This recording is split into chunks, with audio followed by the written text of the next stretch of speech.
ત્યાગી અને ગ્રહસ્થની શોભાનું. સ્વામિનારાયણ હરે સંવત 1380 ચૈત્રવદી એકાદશીને દિવસ શ્રીજી મહારાજ શ્રી ગરડા મધ્યે દાદા ખાચરના દરબારમાંથી ઘોડીએ અસવાર થઈને શ્રી લક્ષ્મીવાડીએ પધાર્યા હતા ને ત્યાં વેદિકા પર વિરાજમાન થયા હતા ને સર્વ શ્વેત વસ્ત્ર ધારણ કર્યા હતા ને કંઠને વિશે પુષ્પનો હાર પહેર્યો હતો ને પાગને વિશે ફૂલનો તોરો વિરાજમાન હતો ને પોતાના મુખારની આગળ મુનિ તથા દેશ દેશના હરિભક્તની સભા ભરાઈને બેઠી હતી અને પોતાની આગળ મુનિમંડળ જાન મૃદંગ લઈને કીર્તન ગાવતા હતા. તે જ્યારે કીર્તન ગાઈ રહ્યા ત્યારે શ્રીજી મહારાજ બોલ્યા છે, લ્યો હવે વાર્તા કરીએ તે સાંભળો છે. આ સંસારને વિશે ગ્રહસ્થાશ્રમી ને ત્યાગી એ બેના માર્ગ જુદા જુદા છે. તે જે ગ્રહસ્થને શોભા હોય તે ત્યાગીને દૂષણરૂપ હોય અને જે ત્યાગીને શોભા હોય તે ગ્રહસ્થને દૂષણરૂપ હોય. તેને બુદ્ધિમાન હોય તે જાણે પણ બીજો જાણી શકે નહીં. માટે તેની વિકતિ કહીએ છીએ. જે ગ્રહસ્થાશ્રમી છે તેને ધન દોલત, હાથી ઘોડા, ગાય ભેંસ, મેળી હવેલી, સ્ત્રી છોકરા, ભારે ભારે વસ્ત્ર આભૂષણ એ સર્વે પદાર્થ શોભારૂપ છે. અને એ જ જે સર્વે પદાર્થ તે જે ત્યાગી હોય તેને દોષરૂપ છે. અને ત્યાગી છે તેને વનમાં રહેવું, વસ્ત્ર વિના ઉઘાડું એક કૌપિન પર રહેવું, માથામાં ટોપી ઘાલવી, દાઢી મૂછ મુંડાવી નખાવી, ભગવા વસ્ત્ર રાખવા અને કોઈ ગાળો દે અને કોઈ ધૂળ નાખે તે અપમાનને સહન કરવું, એ જ ત્યાગીને પરમ શોભારૂપ છે. અને એ ત્યાગીની જે શોભા તે જ ગ્રહસ્થને પરમ દોષરૂપ છે. માટે આ સંસારમાંથી જે નિસર્યો અને ત્યાગી થયો તેને તો એમ વિચારવું છે હું કયા આશ્રમમાં રહ્યો છું. એમ બુદ્ધિમાન હોય તેને વિચાર કરો, પણ મૂર્ખની પેઠે વિચાર્યા વિના કોઈ ચાળે ચડી જવું નહીં. અને જે સમજ્યું હોય તેને કોઈક વળીને કહે ત્યારે સામો ગુણ લે. અને જે મૂર્ખ હોય તેને કોઈક હિતની વાત કહે ત્યારે તે મૂંઝાઈ જાય. અને મુકુંદ બ્રહ્મચારી તથા રતનજી એ બે મૂંઝાતા નથી, તો એમની સાથે અમારે ઘણું બને છે. અને વળી જે શ્રદ્ધા સહિત સેવા ચાકરી કરે તે અમને ગમે. અને શ્રદ્ધા વિના તો કોઈક જમાયનું લાવે તો તે જમાયનું ગમે નહીં. અને વસ્ત્ર લાવે તો તે વસ્ત્ર ઓઢવું ગમે નહીં. અને પૂજા લાવે તો પૂજા ગમે નહીં. અને શ્રદ્ધાએ કહીને કરે તે અતિશય ગમે. અને શ્રદ્ધાએ કહીને ભક્તિ કરતો હોય ને બીજો કોઈક તેમાં ભક્તિ કરવા આવે ને તેની ઉપર ઈર્ષ્યા કરે તો તે અમને ન ગમે. માટે શ્રદ્ધા સહિત ને ઈર્ષ્યા રહિત જે ભક્તિ કરે તે અમને અતિશય ગમે છે. ઇતિ વચનામૃતમ. એવી રીતે ગઢડા મધ્ય પ્રકારનું 52 વચનામૃત જે તે થયું. એકલું જ્ઞાન કહેવું ને સાંભળવું તે કાંઈ કઠણ નથી. માટે 2 ઘડી વૃત્તિ પાછી વાળીને ભગવાનને સંભાળવા ને ધ્યાન ન થાય તો ભજન કરવું. પણ રસોઈ કરીને જમવું નહીં તે શા કામનું? એકલું જ્ઞાન કરવાથી વિષય ઓછા થવાના નથી ને એ તો ભગવાન સંભાળશું ત્યારે થશે. અને ભગવાનને સંભાળવા માંડે તો તેના ઉપર ભગવાનની ને મોટા સાધુની દૃષ્ટિ થાય.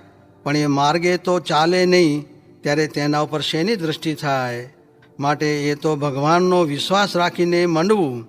તે જેવો સંગ થાય તેવું થવાય છે. પણ જેમાં ગુણ નહીં હોય તેને સંગે તે ગુણ ક્યાંથી આવશે? ને જે ભગવાનમાં વળગ્યા હશે ને જેના જે વિષય ઓછા થયા હશે તેના સંગમાંથી તે ગુણ આવશે એ વાતમાં સંશય નથી. જેનું જે અંગ હોય તે વાતનું મુખ્ય પ્રતિપાદન કરે એ વાત સમજી રાખવી. ને ધર્મ, જ્ઞાન, વૈરાગ્ય એ 3 હોય તો તે જીવના સુખને અર્થે થાય.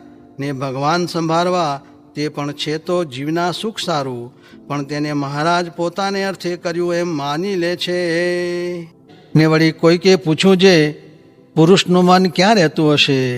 પછી મહારાજ બોલ્યા છે આજ જ અમે વિચાર કર્યો છે જે પુરુષનું મન સ્ત્રીના ગુહ્ય અંગમાં રહે છે ને સ્ત્રીનું મન છે તે પુરુષના ગુહ્ય અંગમાં રહે છે.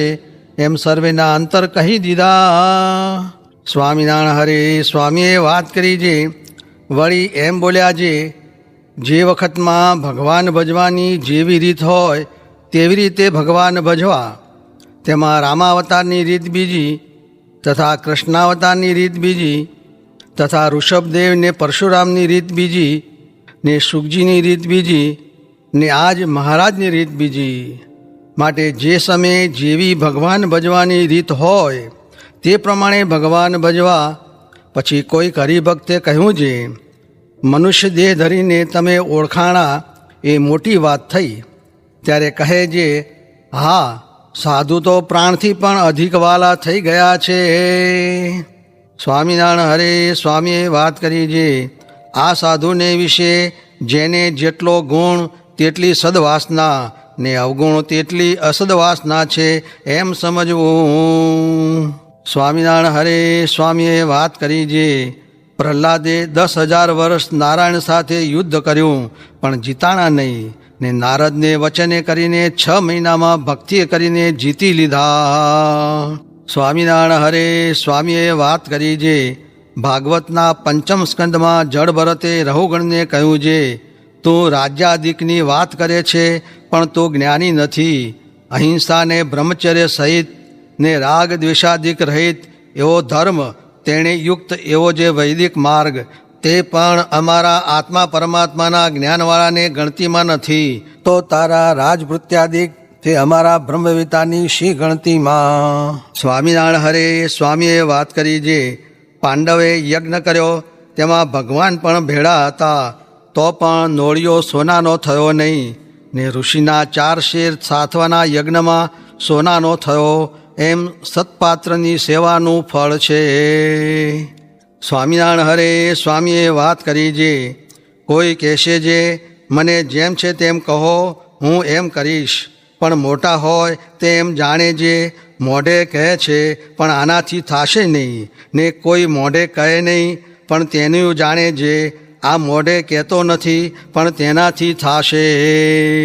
સ્વામિનારાયણ હરે સ્વામીએ વાત કરી છે, જુઓ ને શાસ્ત્રમાં પણ કહ્યું છે જે અંબરીશ, નહુષ, ભરતજી ને ચિત્રકેતુ એમણે ભગવાન ભજવાને સારું ચક્રવર્તી રાજને સૌનો ત્યાગ કર્યો. ખપવાળાની વાત એમ છે, બાજરો મળે તો પ્રભુ ભજવા, ને ધીરે ધીરે વ્યવહાર છે તે ગૌણ કરી દેવો, ને ભગવાન મુખ્ય કરી દેવા. આ તો વ્યવહાર પ્રધાન થઈ ગયો છે, તે પ્રભુ શું સાંભળે. સ્વામિનારાયણ હરે સ્વામીએ વાત કરી છે, આ 5 વિષય રૂપી અઘાસુરે જીવને ગળી લીધા છે. મહારાજ કહે, જો બધાએ પ્રભુ ભજે તો બપોરે મોતૈયાનો વરસાદ વરસાવીએ. તે જે દી કહે તે દી ગોળના, ખાંડના જે કહે તે વરસાવીએ.